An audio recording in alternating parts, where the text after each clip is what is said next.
नमस्कार दोस्तों, आप में से जितने भी लोग लद्दाख गए होंगे घूमने, आई एम श्योर कि आपको पता होगा कि वहां पर जाकर आपको आईएलपी लेना पड़ता था, that is inner line permit.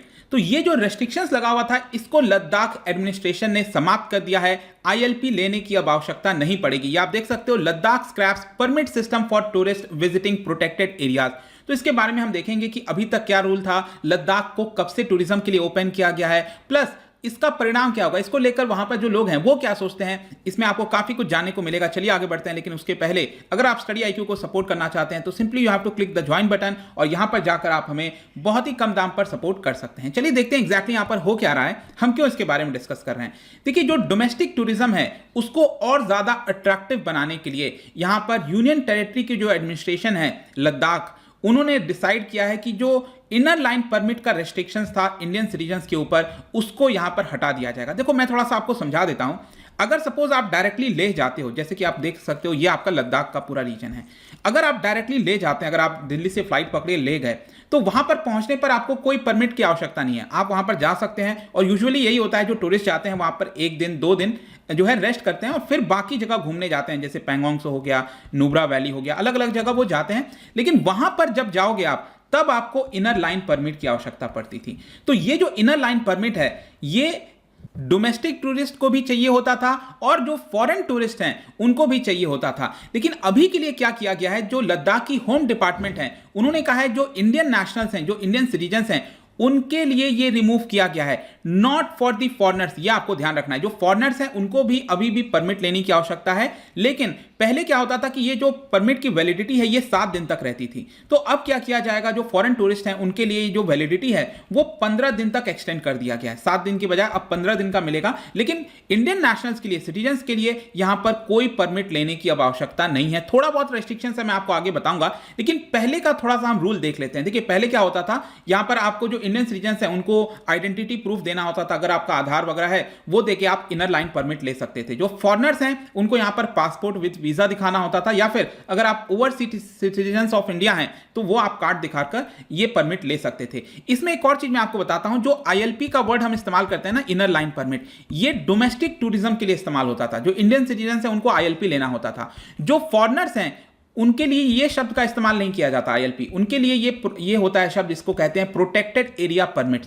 तो ये जो मैंने आपको बताया ना कि इसको 7 दिन से 15 दिन किया गया है, ये प्रोटेक्टेड एरिया परमिट की वैलिडिटी को 7 दिन से 15 दिन किया गया है। और जो इनर लाइन परमिट था इंडियन सिटीजन्स के लिए, ये कंप्लीटली हटा दिया गया है। पहले अगर हमें लेना होता था ये, जब आप ले जाओगे लद्दाख में, अलग अलग जगह घूमोगे, तो ये ऑनलाइन भी अवेलेबल था। ऑफिशियल वेबसाइट में आप जाकर ऑनलाइन ले सकते थे या फिर ऑफलाइन भी ले सकते थे। लेकिन कुछ ऐसे एरियाज हैं लद्दाख के अंदर जहां पर आपको मैनुअली जाना होता था, ऑफिस जाना होता था, तभी जाकर आपको यह मिलता था। तो इसकी वजह से थोड़ी परेशानी होती थी। ऑल्दो अगर आप देखोगे, अगर आपका कोई वहां पर टूरिस्ट है, गाइड है, या फिर किसी से आपने बात की हुई है, पैकेज में जा रहे हो, तो वहां पर यूजुअली क्या होता है कि आप पहले से पेमेंट कर देते हो और ऑनलाइन आप उसको अपना आधार कार्ड वगैरह डिटेल भेज देंगे तो ऑटोमेटिकली वो आपका ले लेता है जो परमिट वगैरह है। तो ऐसा कोई बहुत प्रॉब्लम भी नहीं होती थी, लेकिन ये रिक्वायरमेंट होता था। इसके अलावा पहले के रूल में मैं आपको बता दूं, जो जम्मू कश्मीर के लोग हैं उनके लिए कंप्लीटली फ्री था। मतलब उनको, देखो, लद्दाख के लिए तो है ही है, लद्दाख में अगर आप रह रहे हैं, वहां के रेसिडेंस है, तब तो चाहिए नहीं।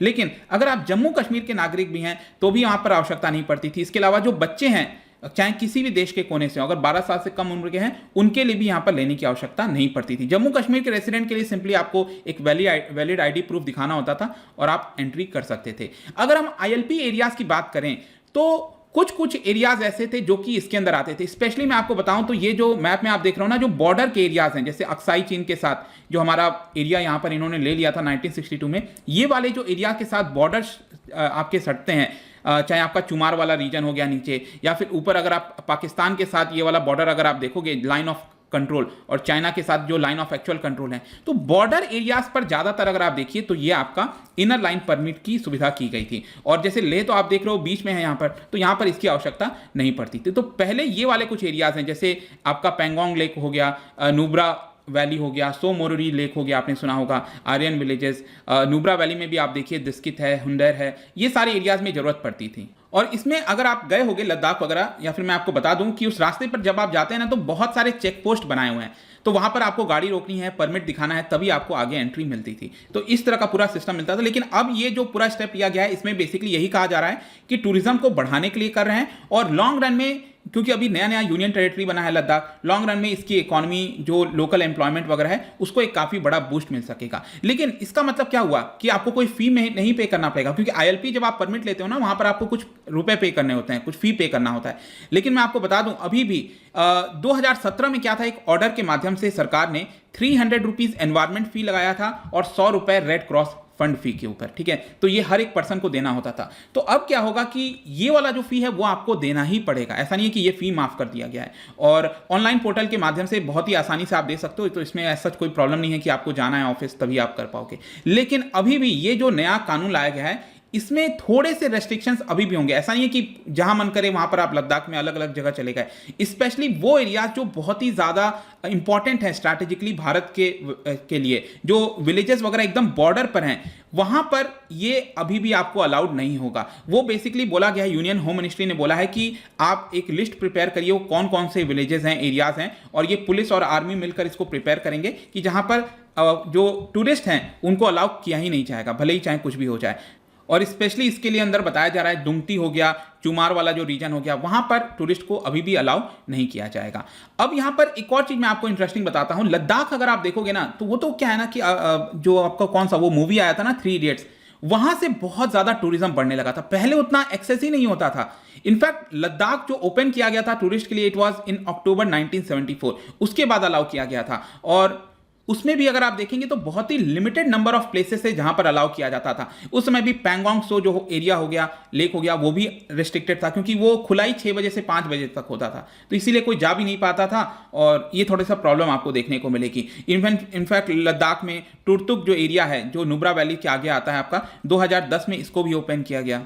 तो आप कह सकते हो कि आर्मी ने मिलकर यहां पर कुछ ना कुछ डिसाइड किया कि ज्यादा से ज्यादा रीजन्स को हम ओपन कर सकें। लेकिन अभी भी कुछ ऐसे रीजन्स हैं जो कि आपको क्लोज्ड मिलेंगे, जहां पर टूरिस्ट को अलाउड नहीं है। और अब तो आप कह सकते हो कि यहां पर काफी हद तक ईज करने की कोशिश की गई है इनर लाइन परमिट को हटाकर। लेकिन लास्ट में क्वेश्चन आता है कि जो वहां पर लोग रह रहे हैं उनका क्या सोचना है इसको लेकर। देखिए, जो लद्दाख टूरिस्ट एंड गाइड्स हैं, जो वहाँ पर ऑपरेट करते हैं, टूर ऑपरेटर्स वगैरह हैं, उनके अंदर थोड़ा सा मिक्स्ड फीलिंग है। देखिए, जब मैं भी गया हूँ लद्दाख, 2 बार गया हूँ, तो बेसिकली वहाँ पर अगर आप देखो ना, जो सबसे बड़ा कंसर्न होता है वहाँ पर, बहुत ही अच्छे लोग हैं वहाँ पर, लेकिन उसको सबसे बड़ा कंसर्न है कि जब टूरिस्ट आते हैं तो सही से आपका रहते नहीं है। कहने का मतलब है जो कचरा हो गया, जो आपका प्लास्टिक्स हो गए, कहीं पर भी फेंक दिया, तो एनवायरनमेंट को बहुत नुकसान होता है। और लोगों के अंदर ये थोड़ी सी पीड़ा है कि टूरिस्ट जो है उसको सही से ऑपरेट नहीं करते। तो यहाँ पर सही तरीके से कोई भी टूरिज्म होना चाहिए। बहुत लार्ज स्केल पर हो जाएगा तो अगेन जो नेचुरल ब्यूटी है उसको कहीं ना कहीं चोट पहुंचेगी।